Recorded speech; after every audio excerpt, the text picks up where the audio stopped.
What's up guys, this is Ryan Jones with ILoveBasketballTV, and today I'm going to be teaching you guys how to completely transform your game and become a much better basketball player in just one off season. So obviously putting a bunch of hours in the gym is extremely important, but what's even more important is how you structure your workouts and what you do and how hard you're actually going while you're in the gym. So when I was only in 8th grade, I didn't even start for my local middle school team, but through one transforming off season, I was able to make the varsity cut as a freshman at one of the biggest high schools in the state. And in this video today, I'm going to be showing you guys the exact workout that I did 5 to 6 days a week, and also help you guys to make your own workout plan so you can have a complete transformation and absolutely dominate next season. So I play both guard positions, so this is going to be mainly a guard oriented workout. There's going to be ball handling, shooting, moves, but we're really going to hammer in the fundamentals, and then we're going to build off of that and get into a little bit more advanced stuff toward the end. So when you take a look at the start of this workout here on the side, it's going to start with range drill, 7 drill, and then making 50 free throws. So this is kind of my shooting warm-up,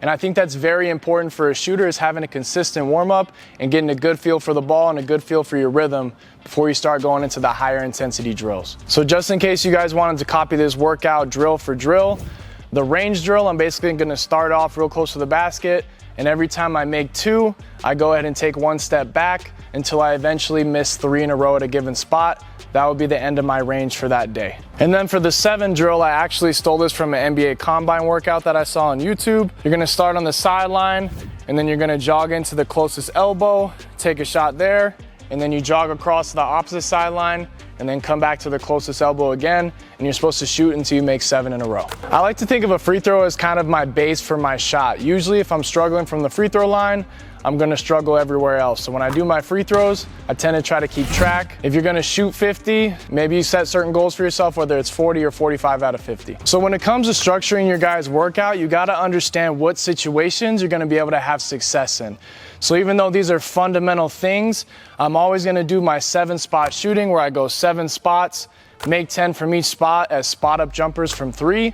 And then if you skip down one more line on that sheet, you're gonna see 1 dribble pull-ups. Now these seem very simple. They can get a little bit boring at times to be working on these all the time, but having a great spot up jumper and having a great 1 dribble pull-up is gonna transfer to being an elite efficient player. So as the workout goes on, I will get a little more advanced and start working on things that are in my bag. But if you can't make the fundamental, easy, basic shots first, there's no reason that you should be taking double step backs and all these extra moves that you see on the internet. You gotta be able to make a spot up jumper, and you gotta be able to make a 1 dribble pull up. So working on all these different moves is important because you need to get the footwork and all those details.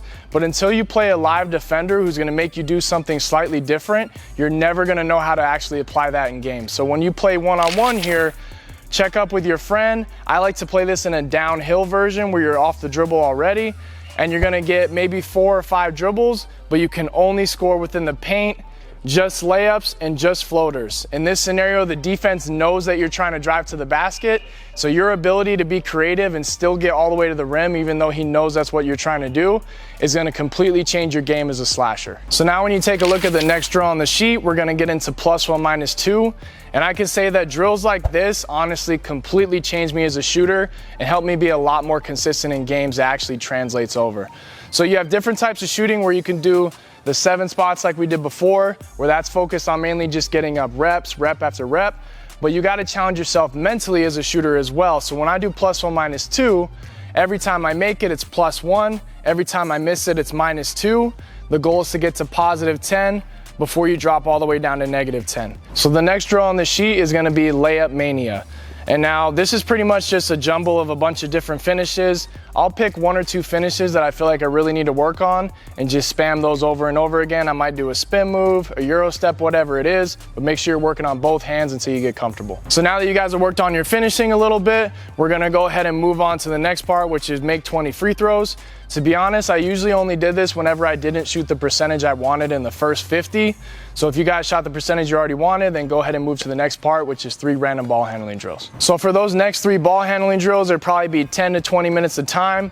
It's gonna be very different each time. I'm gonna try to be really creative. And when you're working on your different ball handling drills, you gotta know where you're at and what's challenging for you. So try to piece together certain things that are gonna push your weaknesses as well as enhance your strengths.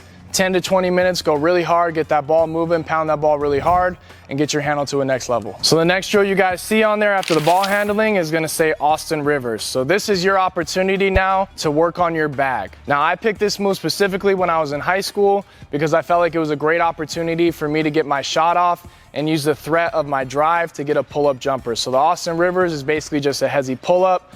I usually play out of a float dribble, fake downhill, and then go ahead and pull up. I'm gonna work probably 15 makes each side. If you have a partner, it'd be great to get a contest here, but this is where you get a little more creative and work on those more advanced moves that you can actually use though, that work for your game. So after you do your bag work with a move of your choice, let's get back to the fundamentals now. Let's make 50 one dribble pull-ups, 5 spots, make 5 going right, 5 going left from all 5 spots. So now at this point of the workouts, it's time to get another game of one-on-one in, 2s and 3s to 21, but this time we're gonna play out a triple threat.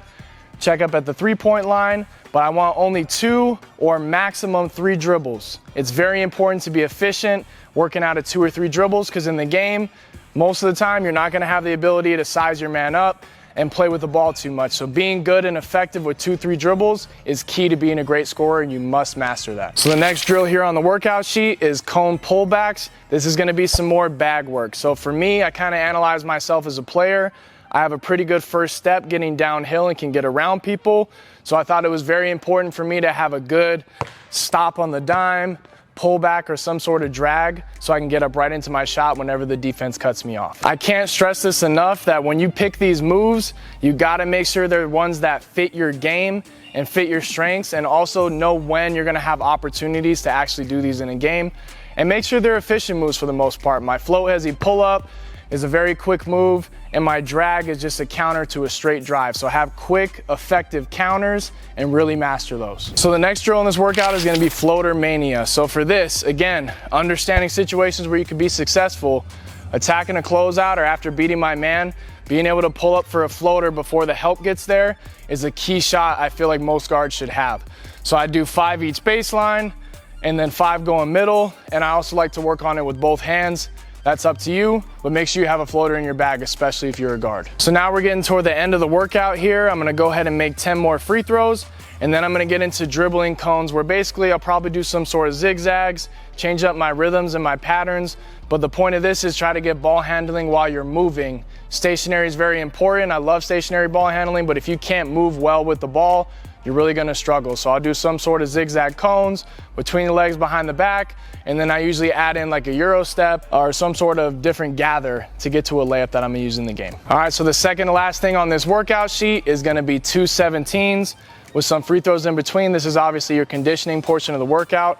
Be completely honest with you, my high school coach used to run the crap out of us. So I personally usually didn't do these 17s. I had it written up when I first wrote up the workout, but we ran so much with my high school team that I usually didn't need to. But if you don't feel like you're in elite shape, definitely add some sort of conditioning in toward the end of your workout. And then the last drill here on this workout is gonna be pad drill. Basically, this is just an opportunity for me to get used to finishing with contact. So usually my workout partner would have a pad here. I'd usually approach him at a certain angle that was realistic in a game. I would go ahead and jump into him and create that contact, and then extend and finish, and I would do it on both sides, both off of 2 feet and off of 1 foot. Contact finishing is very important. Make sure you add that into your workout. So to complete this entire workout, it will take you a long time. If you look at the different numbers of makes that I put next to each drill on the side, it's around 450 makes.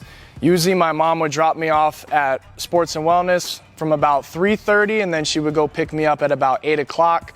So that's about 4.5 hours. I probably wasn't working out the entire 4.5 hours. It probably was more like 3.5. And you know, I gotta be honest with you guys, there was times where I didn't completely get through every single thing on my list, but for the most part, I did a great job at executing and coming in day after day. I was able to work on my shooting, my ball handling, my finishing, different moves I feel like I'm gonna use, my floaters, and it was very specific to my game, and that helped me grow tremendously over just 1 year. So make sure you put that time in, make sure you come to the gym with a plan, and make sure it's tailored to your game. And as always, make sure you like and subscribe, and make sure you don't miss any I Love Basketball TV content.